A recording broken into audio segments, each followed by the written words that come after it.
Hola, ¿cómo están? Mi nombre es Miguel Ángel Sosa. Soy miembro de la Iglesia de Cristo, la única iglesia verdadera. Soy cristiano y nada más cristiano.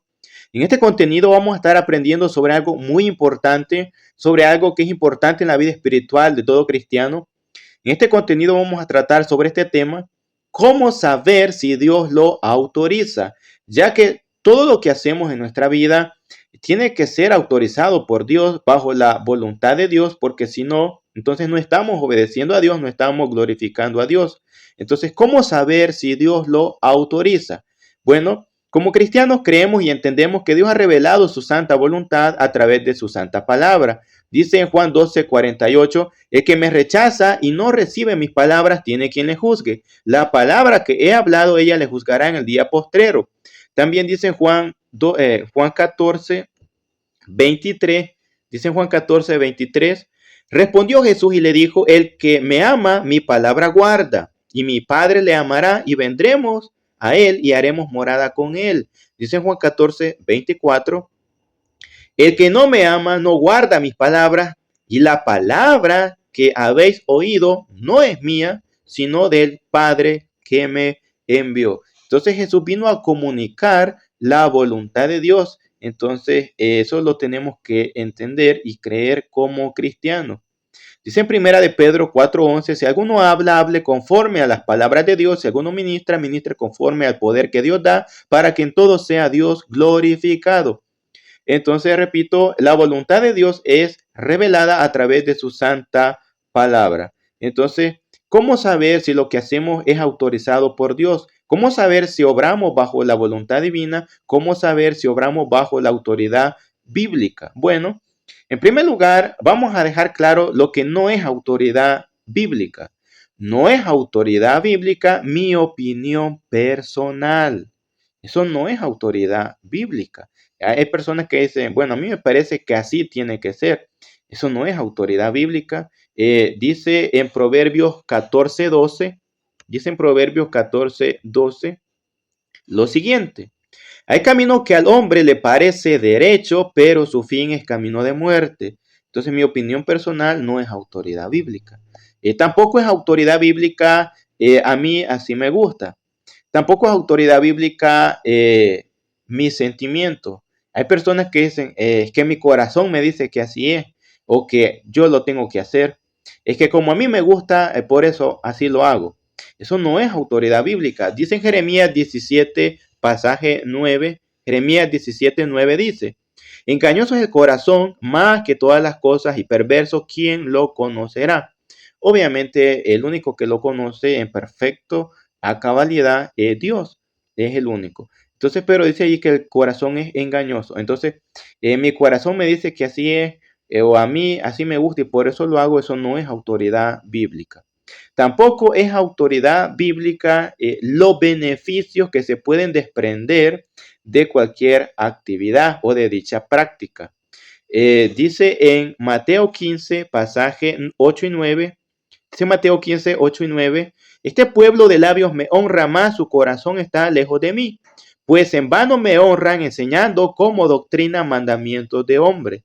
Entonces, los beneficios que se pueden desprender de dicha práctica no es autoridad bíblica. Hay personas que dicen, es que nosotros así lo hacemos porque viene más gente, porque a la gente le gusta. Por eso nosotros lo hacemos, porque eso atrae a las personas, porque eso hace que busquen a Dios. Eso no es autoridad bíblica.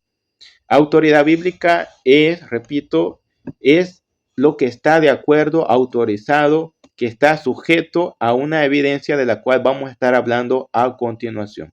Pero que quede claro, autoridad bíblica no es lo que mi corazón me diga, eso no es autoridad bíblica, no es autoridad bíblica las opiniones personales, eso no es autoridad bíblica, no es autoridad bíblica los beneficios que se puedan desprender de dicha práctica, eso no es autoridad bíblica. Ahora bien, ¿qué es autoridad bíblica y cómo sabemos que es autoridad bíblica? Bueno, la autoridad bíblica se revela a través de 4 vías.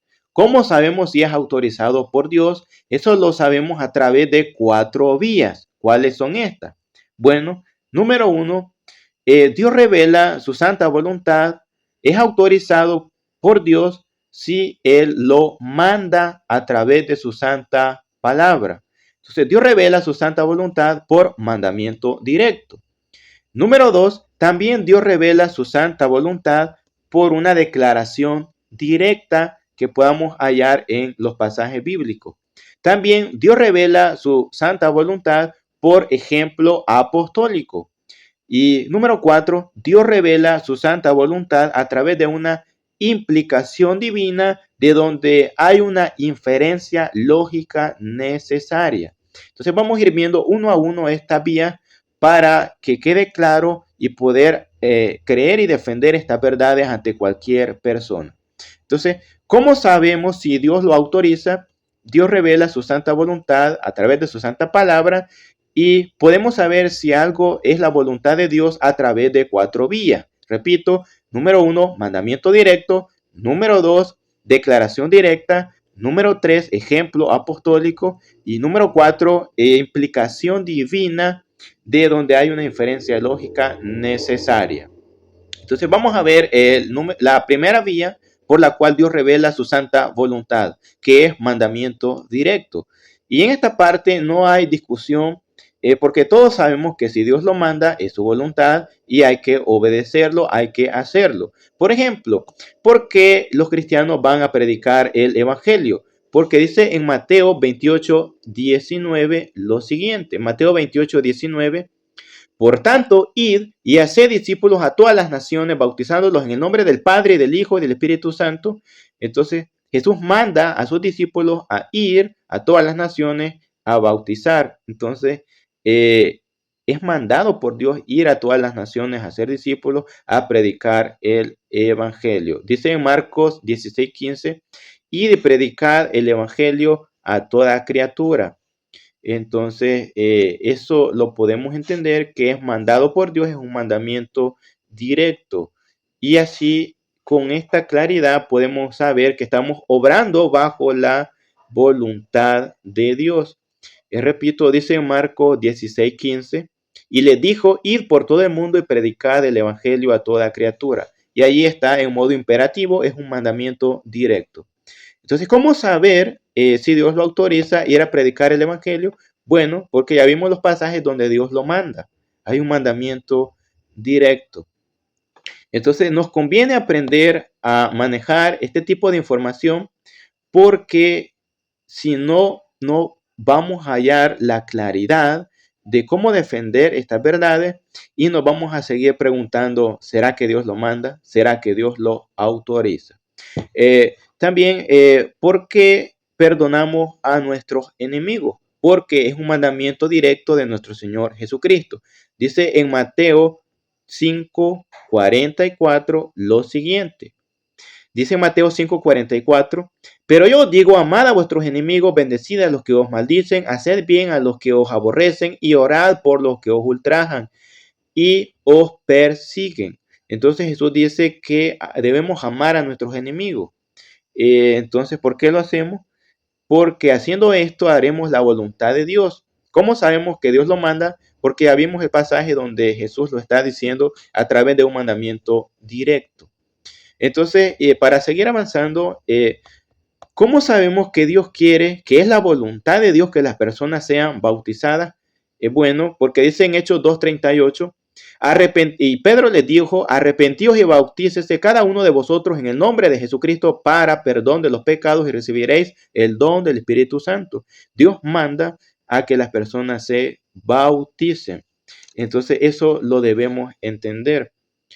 Porque en Hechos 2 entendemos y aprendemos que Pedro está hablando inspirado por el Espíritu Santo. Entonces Pedro está comunicando la voluntad de Dios. Entonces eso lo podemos entender a través de leer estos pasajes.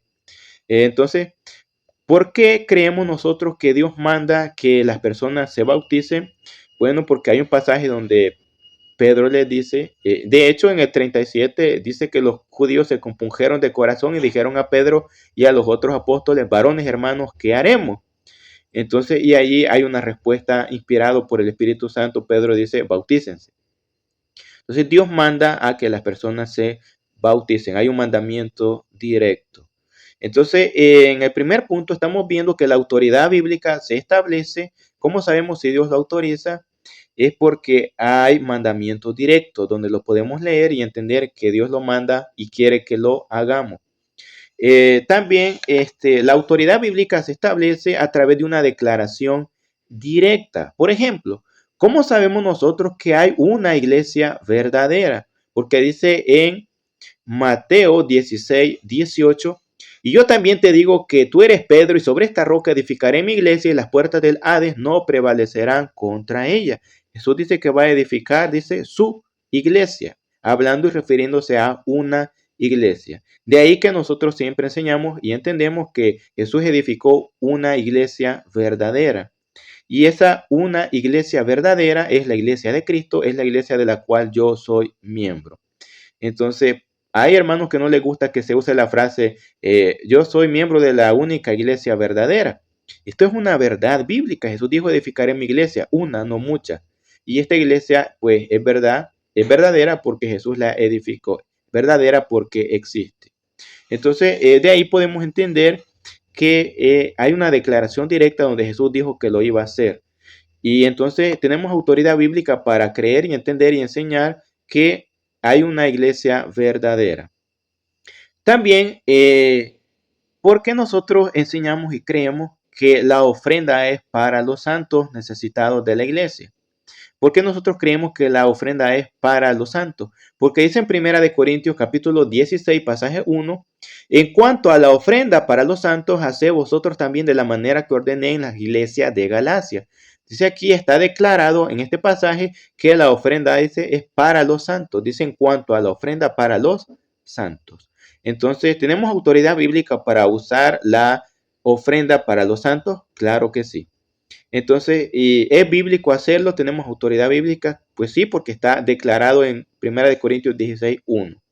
Entonces, esto es fácil de entender, esto es fácil de aplicar.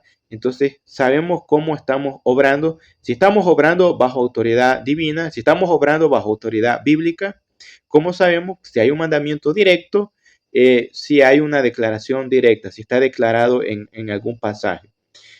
Por ejemplo, dice en Hechos 2:38 que el bautismo es para perdón de pecado. Dice en Hechos 2:38, Pedro les dijo, arrepentíos y bautícese cada uno de vosotros en el nombre de Jesucristo para perdón de los pecados y recibiréis el don del Espíritu Santo.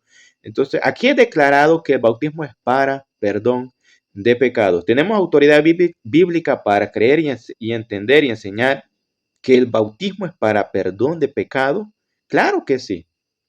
Aquí este pasaje lo está declarando. También Jesús declaró que va a haber resurrección de todos los muertos. Dice en Juan 5, 28 y 29.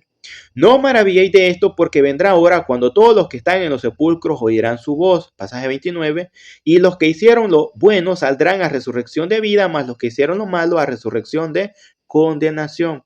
Entonces Jesús declaró que va a haber resurrección de todos los muertos. Entonces, si nosotros predicamos, entendemos y enseñamos la resurrección de todos los muertos, tenemos autoridad bíblica para este fin. Entonces, está declarado a través de la escritura. En estos pasajes lo podemos leer. Entonces vamos viendo que la autoridad bíblica se revela por mandamiento directo, por declaración directa. Y el número 3, la tercera vía por la cual Dios revela su santa voluntad, por la tercera vía por la cual podemos entender si lo que estamos haciendo, si estamos obrando bajo autoridad bíblica, bajo autoridad divina, es si hay un ejemplo apostólico. Dice en Filipenses 4:9, lo que aprendisteis y recibisteis y oísteis y visteis en mí, esto haced, y el Dios de paz estará con vosotros. Dice en 1 Corintios 11:1, sed imitadores de mí, así como yo de Cristo. Entonces debemos imitar el ejemplo apostólico. Entonces es autoridad bíblica si nosotros imitamos el ejemplo apostólico. Porque ¿Por qué la iglesia de Cristo participa de la Santa Cena cada primer día de la semana? Porque tenemos un ejemplo bíblico apostólico. Dice en Hechos 27, el primer día de la semana reunidos los discípulos para partir el pan, Pablo les enseñaba habiendo de salir al día siguiente y alargó el discurso hasta la medianoche. Aquí tenemos un ejemplo apostólico donde la iglesia se reunió para partir el pan, para participar de la Santa Cena un primer día de la semana. Esto equivale a domingo. No lo hizo lunes, martes, miércoles, jueves, viernes o sábado. El ejemplo bíblico que tenemos es de la iglesia reuniéndose el primer día de la semana para partir el pan, esto es, para participar de la Santa Cena. Entonces, y si la iglesia lo hacía era porque era la voluntad de Dios. Recuérdese que los cristianos siempre hacían la voluntad de Dios y enseñaban la voluntad de Dios. Y aquí tenemos un ejemplo apostólico bíblico aprobado donde podemos entender que la iglesia se reunía para partir el pan el primer día de la semana. Esto obviamente era la voluntad de Dios. También podemos entender que hay ejemplo apostólico para adorar a Dios cantando.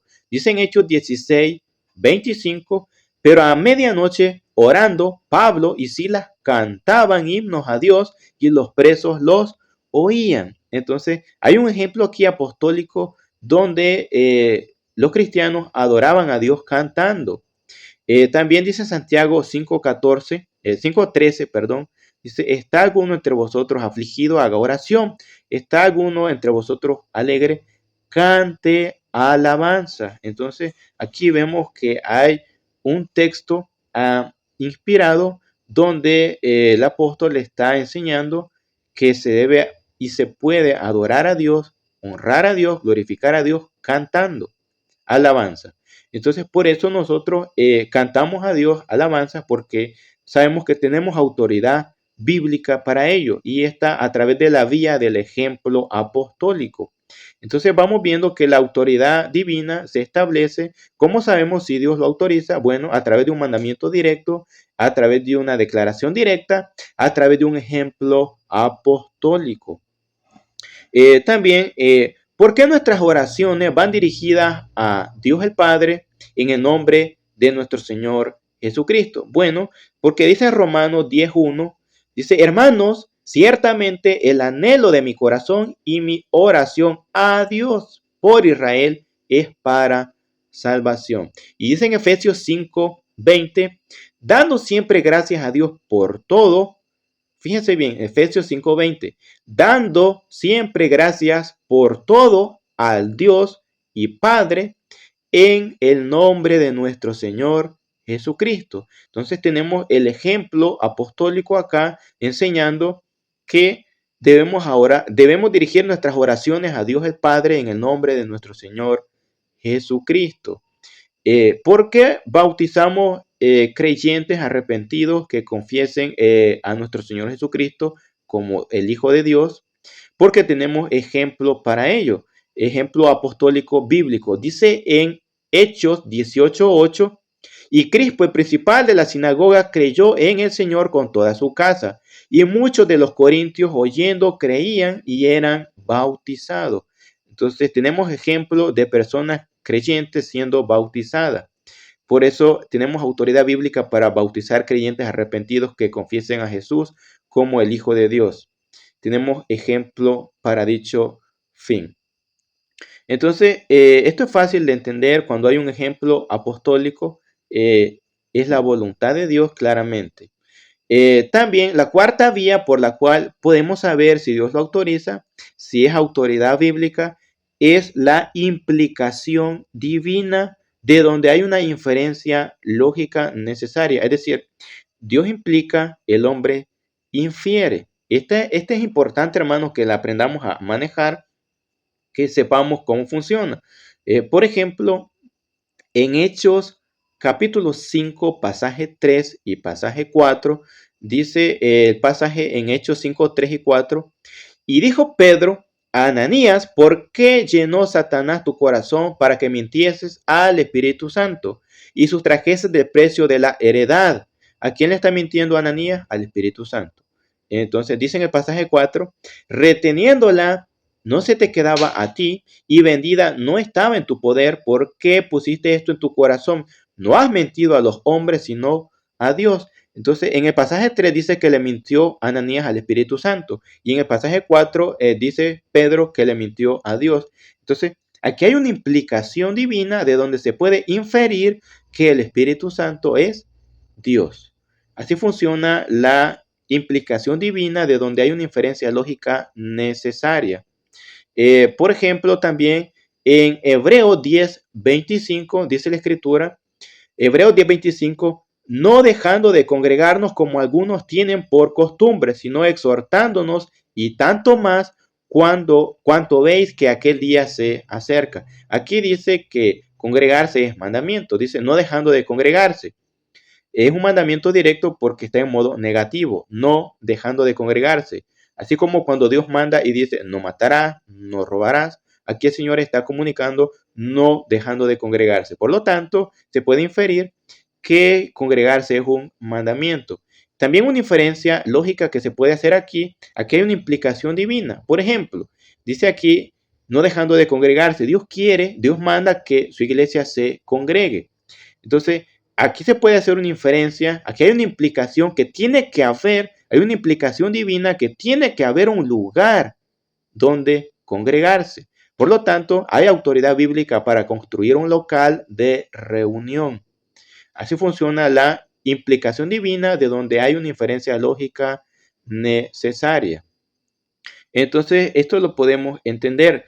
Repito, la autoridad bíblica se establece a través de 4 vías: mandamiento directo, número 2, declaración directa, número 3, ejemplo apostólico y número 4, implicación divina de donde hay una inferencia lógica necesaria. Y entonces cuando ya tenemos esto en nuestra mente y lo podemos entender, ahora sí podemos abiertamente ir a las escrituras y aprender más de Dios sabiendo qué es lo que Dios autoriza y cuándo Dios no autoriza algo.